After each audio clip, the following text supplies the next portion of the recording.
আমি যখন এই চকলেট ওভারলোড কেকটা বানাই তখনই আমি বুঝতে পেরেছিলাম যে আসলে এই কেকটা দেখতে এবং খেতে ঠিক অনেক বেশি মজা হবে। আর যে আপুটা কেকটা অর্ডার করেন ওই আপুটা অনেক ভালো একটা রিভিউ দিয়েছিল। আর এই কেকটা বানানোর সময় আমার ক্রিমটা মানে ওইদিন অনেক বেশি গরম ছিল, যার কারণে কেকের ক্রিমটা খুব ভালোভাবে একদম স্টিফ হচ্ছিল না। তো আমি তখন কি করলাম, কেকের যখন ক্রিমটা বানাচ্ছিলাম, ক্রিমটা বানিয়ে আমি নর্মাল ফ্রিজে রেখে দিই। এরপরে নর্মাল ফ্রিজে রাখার পরে ক্রিমটা যখন একটু স্টিফ হয় তখন আমি ক্রিমটা নিয়ে এসে আবারও বিট করে নিই। মানে মূলত আমি কেকের ক্রিমটাকে ওভার বিট করে দেন এর মধ্যে চকলেট গানাশ মিক্স করে তারপর হচ্ছে এই কালারটা আনি। আর এই কালারটা আনার পরে তখন আমি ক্রিমটাকে কিন্তু আবারও ফ্রিজে রেখে দিয়েছিলাম একেবারে প্রায় আধা ঘন্টার জন্য। এরপরে সেই ক্রিমটা দিয়ে আমি এই কেকটাকে কভার করেছি।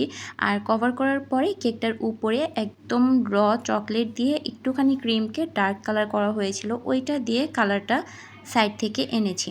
আর এই পুরা কেকের উপরে এইটা নিয়ে যখন আমি রিলস আপলোড করেছিলাম তখন অনেকে কমেন্ট করেছিলেন যে কেকটার উপরে যদি ফিনিশিংটা আরও বেশি সুন্দর আসতো তাহলে এই কেকটা দেখতে আরও বেশি ভালো লাগতো। আসলে এই কেকের উপরে পুরাটাই চকলেটের গানাশ যাবে। আর এই কেকটা যে অর্ডার করেছে সে বলেছে ক্রিমটা যেন অতিরিক্ত না হয় বা বেশি না হয়। সো ওইটা মাথায় রেখে কেকের উপরের ফিনিশিংটাতে অত বেশি ক্রিমটা ব্যবহার করা হয়নি, মোটামুটি একটু ক্রিম দিয়েছিলাম। আর ক্রিম দেওয়ার পরে পুরোটা চকলেট গানাশ দিয়ে একদম ঢেকে দিয়েছি। আর এরপরে চকলেটে যে বড় বড় টপারগুলো ছিল সেই প্রত্যেকটা টপার আমি এইখানে উপরে সেট করে দিয়েছি।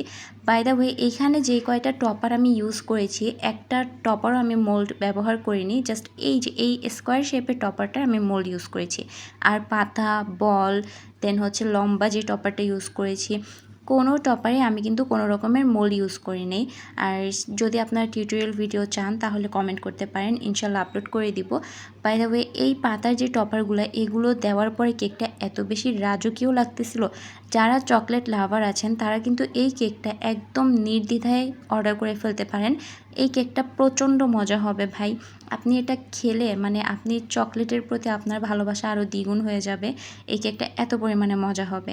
সো যারা অর্ডার করতে চাচ্ছেন তারা ইনবক্সে মেসেজ করবেন, আমরা শুধুমাত্র ঢাকার মধ্যে হোম ডেলিভারি দিয়ে থাকি।